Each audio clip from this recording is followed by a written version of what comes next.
ఇవాళ నేను ఈ ఫుడ్ చేయడం వల్ల ఇంట్లో వాళ్ళతో బాగా తిట్టించుకున్నా. ఎందుకంటే ఇవాళ సండే అని కాస్త స్పెషల్‌గా వైట్ సాస్ చికెన్ చేద్దాం అనుకున్నా. ఈ రెసిపీ కోసం ముందుగానే చికెన్‌ని మ్యారినేట్ చేసి ఫ్రిడ్జ్‌లో పెట్టా.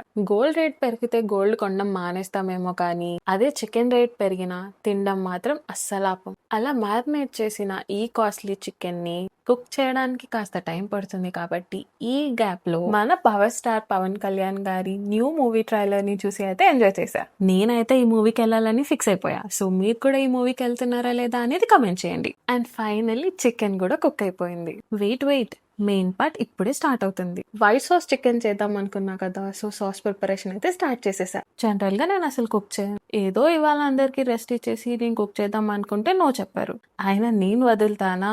ఈ రెసిపీని నేను ఎప్పటి నుంచో ట్రై చేయాలనుకున్నా. సో జులై మూవీలో బ్రహ్మానందంలా ఈ సమాజం ఒప్పుకున్నా ఒప్పుకోకపోయినా ఈ రెసిపీని నేను ఎలా అయినా చేయాలని ఫిక్స్ అయిపోయా. అండ్ ఫైనలీ సాస్ కూడా ప్రిపేర్ అయిపోయింది. Now I'm adding a chicken. మనం ముందే చేసి పెట్టుకున్న చికెన్ని నేను 5 మినిట్స్ సాస్లో కుక్ చేశాను. ఓన్లీ చికెన్ చేస్తే ఏం బాగుంటుంది, దీని కాంబినేషన్ రైస్ కూడా ఉండాలి కదా. సో రైస్ ప్రిపరేషన్ అయితే స్టార్ట్ చేసేసాను. ఎప్పుడైతే రైస్ ప్రిపేర్ చేయడం స్టార్ట్ చేశానో మా వాళ్ళకు కూడా ఆకలి స్టార్ట్ అయిపోయింది. వీళ్ళేమో ఆకలి అంటున్నారు అండ్ నాకేమో ఫుడ్ ఎలా వచ్చిందో అని టెన్షన్ గా కూడా ఉంది. ఎలా ఉన్నా పర్లేదు అని ఆ దేవుడి మీద భారం వేసి ఫుడ్ అయితే టేస్ట్ చేశారు. టేస్ట్ చేసి రివ్యూ ఏం చెప్తారా అని వెయిట్ చేశా. ఫుడ్ టేస్ట్ చేసి చాలా బాగుందని చెప్పారు. అంతా బాగున్నా నేనెందుకు తిట్టించుకున్నా అంటారా? క్వాంటిటీ ఇంకొంచెం ఎక్కువ చేసి ఉండొచ్చు కదా అని తిట్టారు. ఈ రెసిపీ మీరు కూడా ట్రై చేయాలనుకుంటే చెక్అవుట్ ది క్యాప్షన్.